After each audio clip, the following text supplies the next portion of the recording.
Hey guys, Dr. Brian Opp here from Opp Family Chiropractic right here in St. Francis.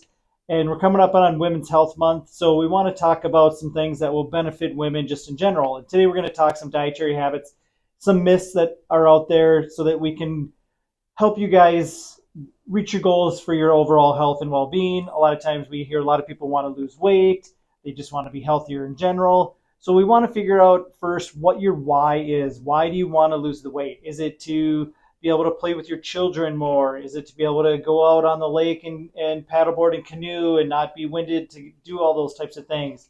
Do you have a special event that you want to be, going to, that you want to look good for, right? That's usually going to be some of the things that we're going to be shooting for in our overall well-being. So for Women's Health Month, we're going to talk about protein and its essential role in our overall well-being. So Brett's going to give us a couple of tips here and some things that we want to look out for on when it comes to protein in general. All right. So my first biggest point would be it's going to help you maintain your muscle mass. There are many studies that show if you're trying to lose weight, if you have a higher dietary intake of protein, you are going to hold on to your lean mass better than those who just try to cut their calories, do hypercardio or anything of that sort. So if you have a balanced diet, a little bit higher protein in there, you're going to hang on to more of your muscle mass. Perfect. Yeah, so that's a great point, right? So especially as we age individual-wise, we often get what's called sarcopenia or loss of muscle mass. So we want to make sure that we're maintaining the amount of muscle mass that we can have for the longest period of time so that we can enjoy a quality of life. It's not about extending your years of life, it's about the quality of life it is. So if you want to be that last person who gets you off the chair in the morning, gets you out of bed in the morning, you definitely need to have a sustainable amount of muscle mass to be able to enjoy your life to the very end. So point number two. All right. Point number two is more along the beauty lines. It is going to help with your hair, nails, and skin.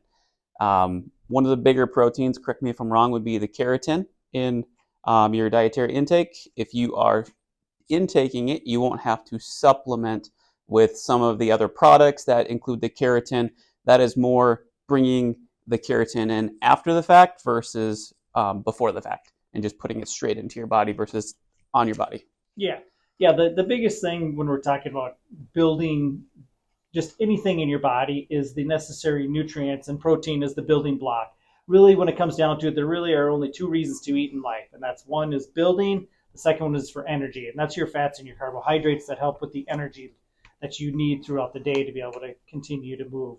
So yes, so yeah, we want to get the adequate amount of building block material in order, and that includes hormones, neurotransmitters, so the things that make you function throughout the day and keep you moving. So point number three, protein will help keep you more satiated. What do you think about that one?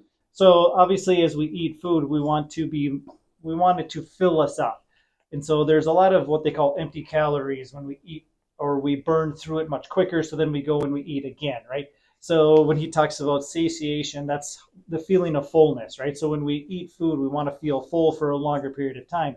And protein requires an awful lot of energy out of our body to be able to break down and use, like we talked about in the other points, so that you can build things, right? So then that increases your metabolic rate or your burn rate of that overall calorie intake.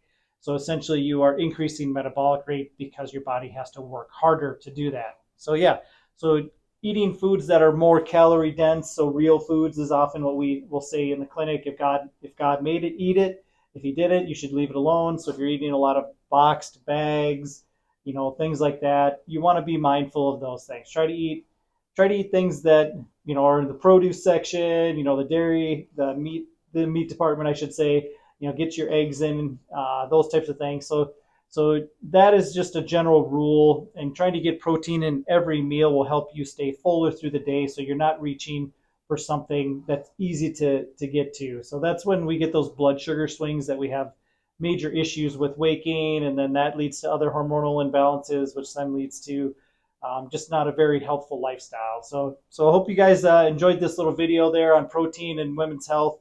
So remember, if you guys have any other issues, whether it's dealing with hormones, general questions on weight, strength training, we do a lot of things with weight loss. We do some things with some meal planning, things like that, tracking stuff. We help you do that through some of our programs that we have here at the clinic. So if you guys need some of that, definitely reach out. Thanks, guys.